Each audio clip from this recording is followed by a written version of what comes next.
thinking about those first strokes and just moving the boat. That's all they've got to do out of those buckets. And they've got away nice and cleanly, which is great. As you can see, Anderson from Sweden has got away really well, as has Fresson from France in lane 5. So it'll be interesting to see how they do. Milena Anderson has just come back from the World Games over in China, where she picked up the gold. She also won the silver at the European. So she's had a busy old summer. But at the minute, it is Fresson from France in lane 5, just ahead of Anderson from Sweden. And over on the far side, the Australian Buck is also putting on the pressure for that first spot and straight through to the A final. So it's looking like a really good run. In fact, the Australian is in the lead, Ross. You'll be pleased to see that. Well, of course, I'm totally unbiased, as everybody knows, and all I want to see is great racing, Emma Wiggs. So if she does well, that's all well and good. But I have known Alyssa for many, many years, so it's good to see her out and about and paddling well. But look at Milena Anderson. I said before the start that this is going to be fascinating to see those two going head-to-head, with only the first athlete, of course, getting straight through. So a bit of pressure on to get the win. So I reckon that these two, unlike the first heat, which we saw as a very comfortable run, this is going to be much tighter. So look at this. You can see already it is buck, and I mean, a bull becomes a buck. I'm not quite sure how that happens, but anyway, it does. It seems to be anyway. Two different types of animal, I would have thought, coming together.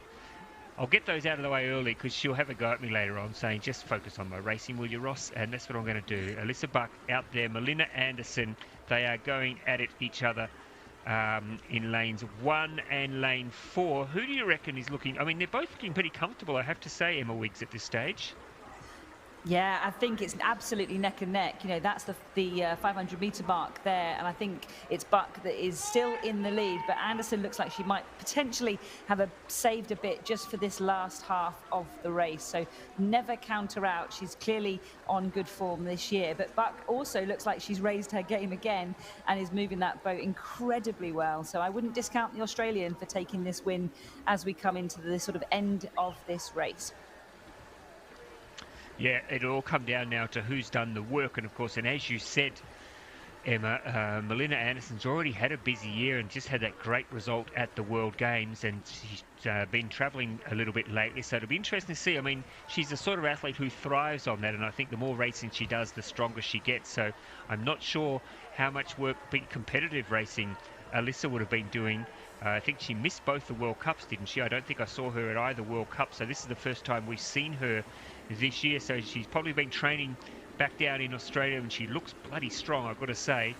And it looks like she might actually even be stretching her lead at the moment over Milena Anderson. So she is putting out a bit of a warning here. And I'll tell you who will be watching this with interest is Amy Fisher from New Zealand, who I think will be in the next race.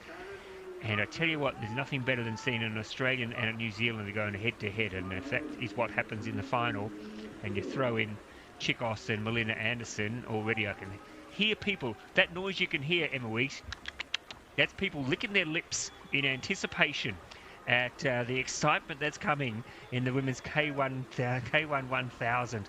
Keep the noise down, folks. That licking of the lips, it's very distracting. But look at all, I think, isn't Milena Anderson, is she coming back? Is she making a bit of distance? Is she making up a bit of ground or not? It's a bit hard to tell on the angle. Maybe she is. Maybe she's making a late rush here. Let's hope so, because that'll be exciting. And that's really interesting, because she knows she's not going to pip this and get that final spot, but she may be thinking about the semi-final draws and where she ends up. But really interesting to see her empty the tank a bit more at the end, because I half expected her to kind of settle back and give that first spot to the Australian, who had a fantastic race. What a phenomenal race from Buck over on that far side. She just laser focused into the finish line, raced her own race. Clearly she's had a phenomenal winter. I call it winter, but it's actually summer, isn't it, over in Australia? So she's been lucky enough to be training. No, it's bloody not. It's bloody not. It is absolutely. We're in the heart of a winter in Australia, I can tell you. Well, where Alyssa is, she's up in a beautiful part of the world, up there in sunny Queensland. So I assume that's where she's been training, where it's a little bit warmer. But no, they're still in a winter in Australia. So she'll be very happy to be here in Milan and getting a bit of warm weather.